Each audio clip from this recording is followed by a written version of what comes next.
I can tell you that's a great segue into a very special radio station, a station that I know you grew up listening to. But this clip at number 5 has John Lennon calling into Keener after the infamous rumor, is Paul dead? Take a listen.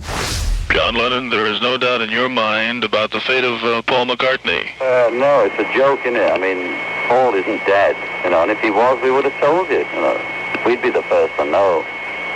Well, that's it. He's also got a baby.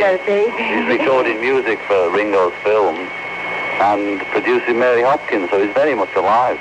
Well, how did the rumors affect both of you at this point? It's a joke to us. It's just a joke. It's so hard to believe that something like this would be going on, similar to like a James Dean thing. I can't understand it, because I can understand the James Dean he still lives crippled but won't come out, I mean, there's some kind of idea you could guess, well, maybe. Yeah. But Paul McCartney couldn't die without the world knowing it. Mm-hmm. The same as he couldn't get married without the world knowing it. It's impossible. He can't go on holiday without the world knowing it. How could he die without everybody knowing it? Paul McCartney is in England now. Is he at home, or is he on a holiday, or what, John? He's not on holiday. He's working. He's recording a group called the Ivies, but doing some background music for Ringo's film, The Magic Christian. Mm-hmm. And I want to be plugging my own stuff, not Paul, so come on, let's get going. Well, since you're doing a lot of plugging, what is John Lennon up to? Well, we've got a new single, folks, called Cold Turkey. What's your take on that whole Paul is dead? People sometimes forget about that scandal in radio, but that started at Keener, if I'm not mistaken, right? That Paul McCartney was dead?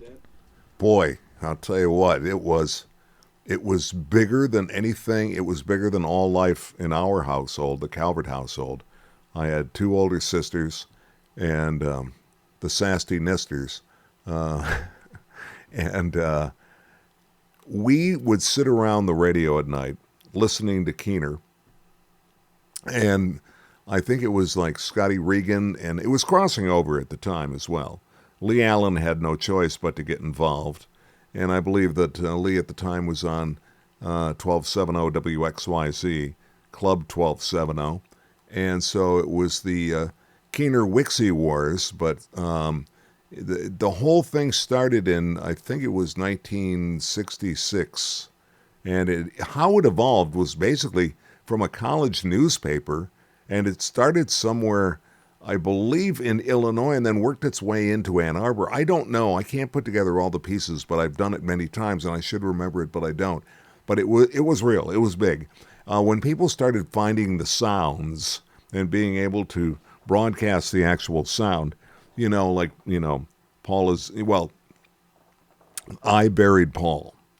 When you take the outro, right, what is really the second outro to Strawberry Fields, which is already backwards, and you actually end up hearing, I buried Paul.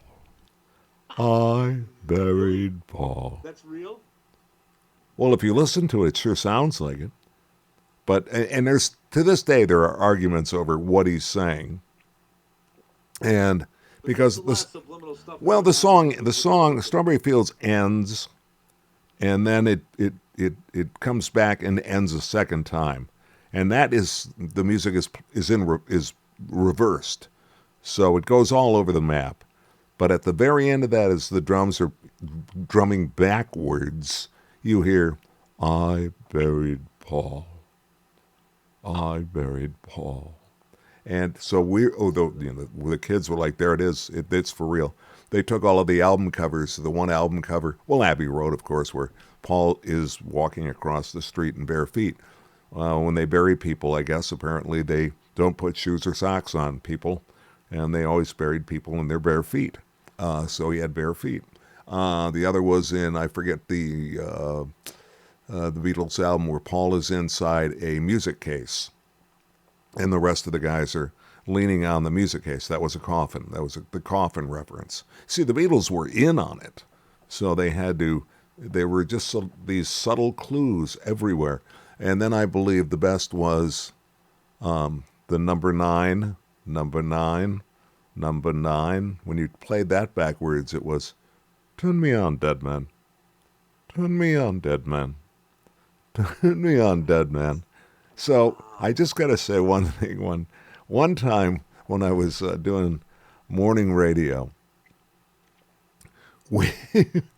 after the show, I don't know if anything, I don't know if we may have smoked something or not. I can't say because I can't remember.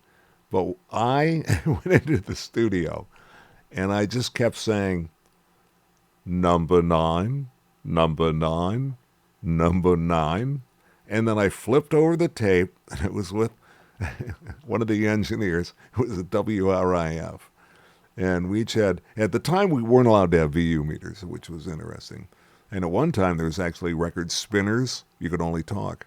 But I digress. So Eddie Dershmitt and I, or Eddie Dershmitt and me, no, Eddie Dershmitt and I went into the studio and flipped it right over. And I got to tell you that my number 9 did not sound anything like Turn Me On, Deadman. Turn Me On, Deadman. But we got laughing. It's one of my favorite memories. Eddie, where are you now, man? Those were the days. But that was the hijinks back then.